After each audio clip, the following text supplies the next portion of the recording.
Good morning. You guys are doing well. I'm going to do a quick review of how to sculpt a gel nail using the precision applicators.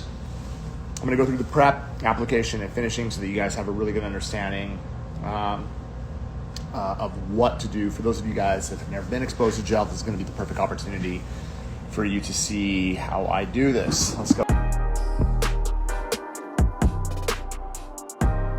Go ahead and get right to it.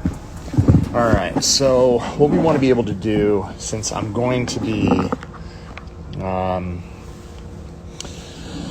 sculpting a nail, I want to go ahead and kind of clip off the majority of the product on the end of this nail, and then I'm just going to kind of file off the edge. So this is going to give you the ability to create length of your desire. I'm going to be using my electric file to come in and get this dialed in.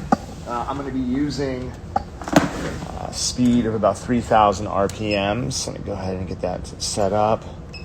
And what we want to be able to do is gently work around the cuticle area, and I'm going to work from corner to corner. All right, so once we're done feathering away the shine from the surface of the nail, I'm going to be using swipe.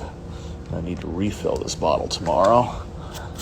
I'm going to go ahead and come in and dust off a majority of the dust, oil, and contaminants from the surface. And if you choose to use a lint-free wipe, you can do this. I like to keep a tile here. That way I could use this to kind of clean my brush. You could also use swipe as a means. There's a little bit of glitter left on here, so I'm going to go ahead and get that off to get all the residue completely clean.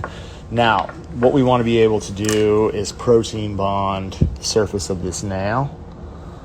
I'm going to do that twice. All right, so I'm going to show you guys how to build pretty much the fastest sculpt you possibly can, the least amount of effort. We're going to do 2 coats.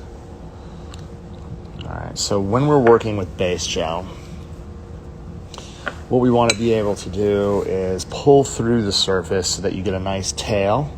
I'm going to tap that tail off, and then you're going to notice that when I set this to the back end and I pull through, it kind of splits it like a tooth. If I come inside and I start working that little bit of a ledge all the way to the outside and down through the nail, all right, a bit of a Furby, let me clean that off. You're going to see how I can get this as close to the edge as I possibly can. I'm sure the client's not going to mind that piece of glitter right there. All right, so same thing on the opposite side. What I want to be able to do is push through. That way I can get those little legs all the way out to the outside. And what this is going to do, it's going to allow me to basically apply a nice even layer from cuticle to free edge that's going to be super smooth. This is going to go inside the light for a minimum of 30 seconds. Now here's the thing, right? Oops, sorry. What you have to remember is that when the hand is inside the light, I'm going to be working on the other hand. Make sure that you apply the product from pinky to thumb. Don't apply from thumb to pinky. If you apply from thumb to pinky, it has a tendency to run down the side. Okay, so while this is curing, you're working on this hand. It's going to take you about another minute for you to be able to get that set up. As soon as you're done, switch, rotate, ready to go. Okay. All right. So what we're going to do is we're going to come in and we're going to apply our form. Now, what I'm going to do is I'm going to place this underneath. I'm going to pre-pinch the tip so that I have a nice handle. And then we're going to open this up, and then you're going to notice how I'm going to be able to come underneath. So this is great because you're going to notice right here, right? I'm going to lift this up until it's nice and flush.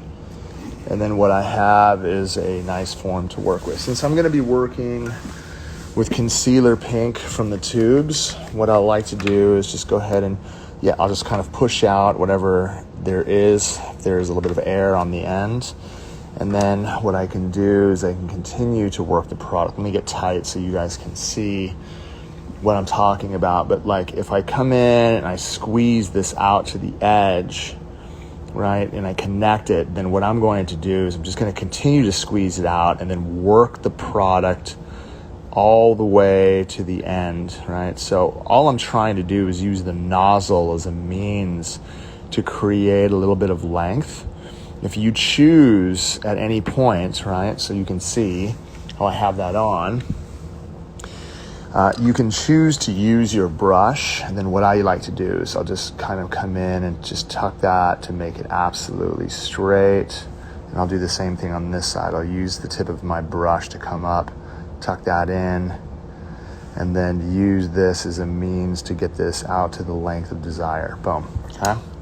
So what we've done is we've created a nice free edge. Again, this is gonna go inside the light. You can do multiple fingers at a time, right? And you don't have to worry about using a low heat power mode because it's on the end of the nail, so there's not gonna be any thermal reaction on the tip. The amount of time spent that has to go inside is gonna be about 30 seconds. Don't worry about that.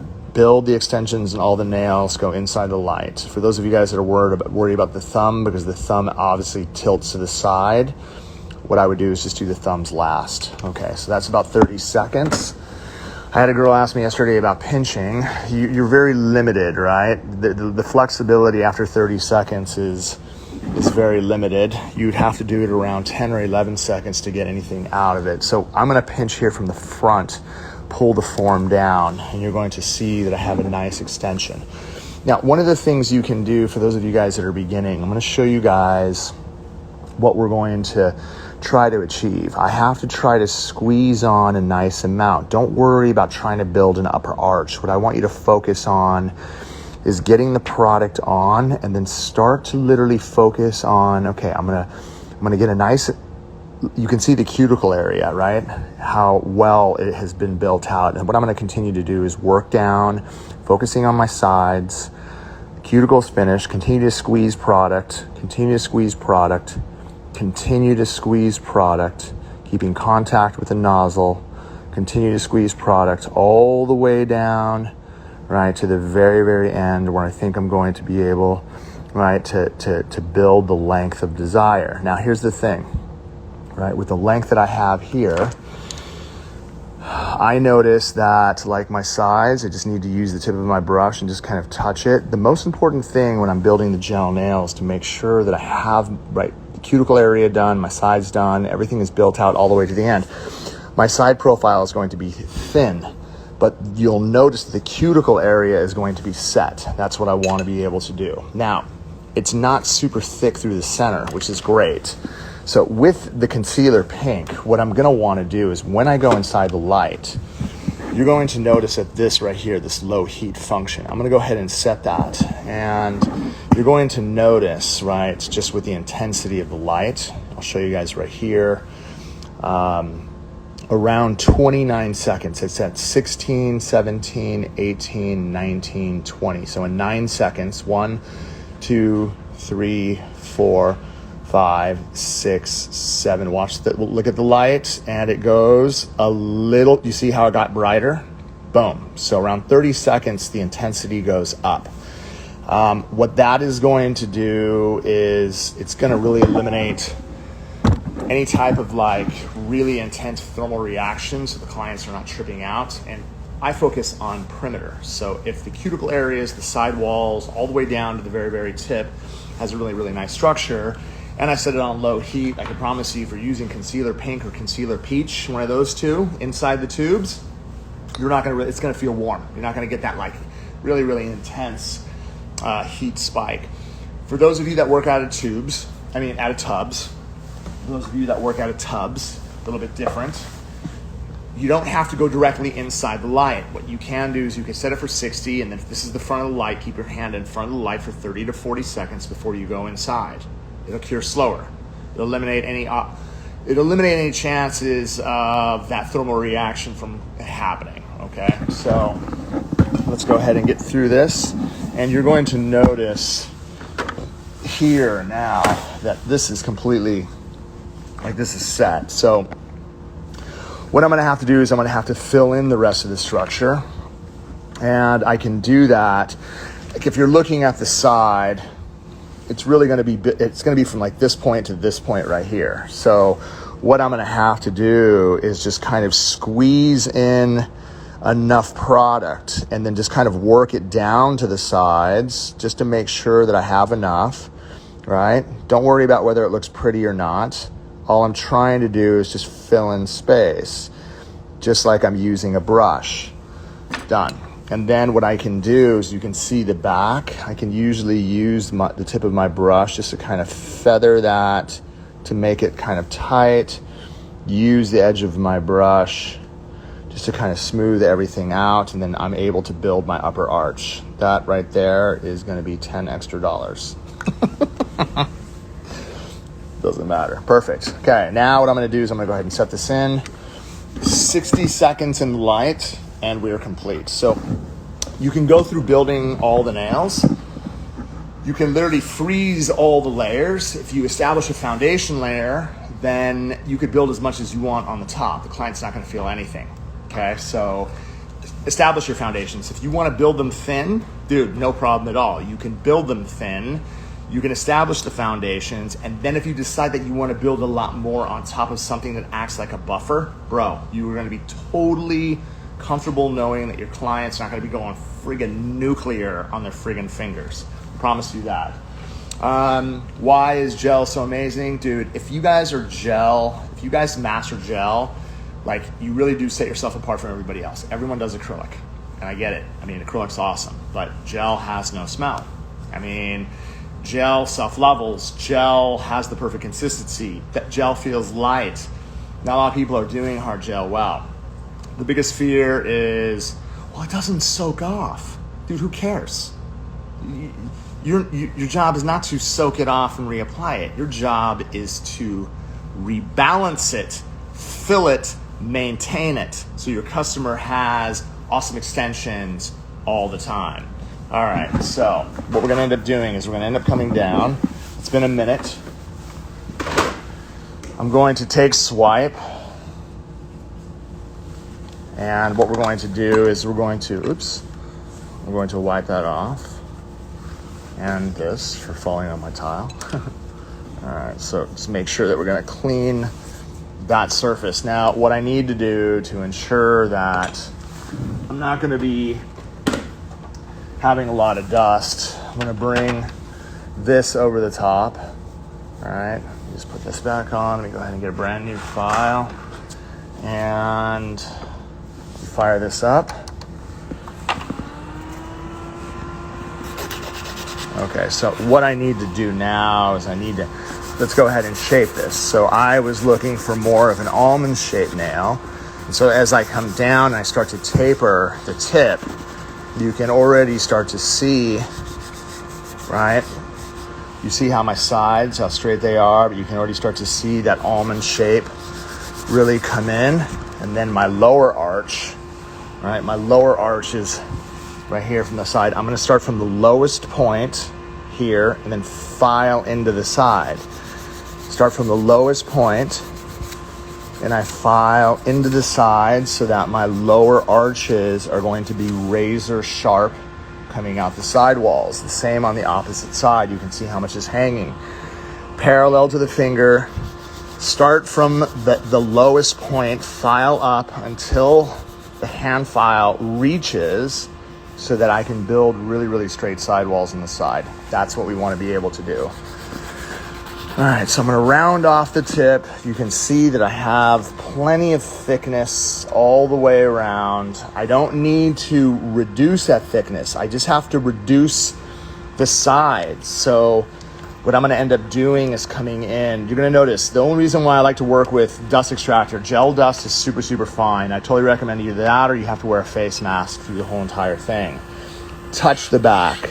Touch the back. You can see the dust being sucked in. Touch the back. It's super fine. Touch the back. Touch the back. I don't need that much work right there. If I'm working down this profile, I just need to lightly bring my sides in so that like they're rounded off. Lightly bring my sides in so they're rounded off. I don't need that much filing. Oops. And then when I'm going around the cuticle area, it's going to be the same exact thing. I just have to be really light. What I want to be able to do is use my electric file to take down as much bulk as I possibly can. You can see that I didn't spend that much time filing this. I'm going to end it with going around the perimeter of the nail to make sure that it is completely flush.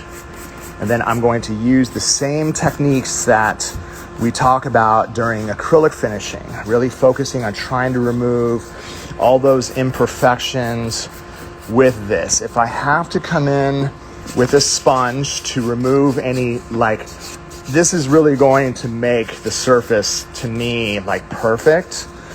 I just want you to remember that once you're done making it perfect, lightly take, you have to just lightly take your 150 grit and kind of scratch the surface. You don't need to file anything.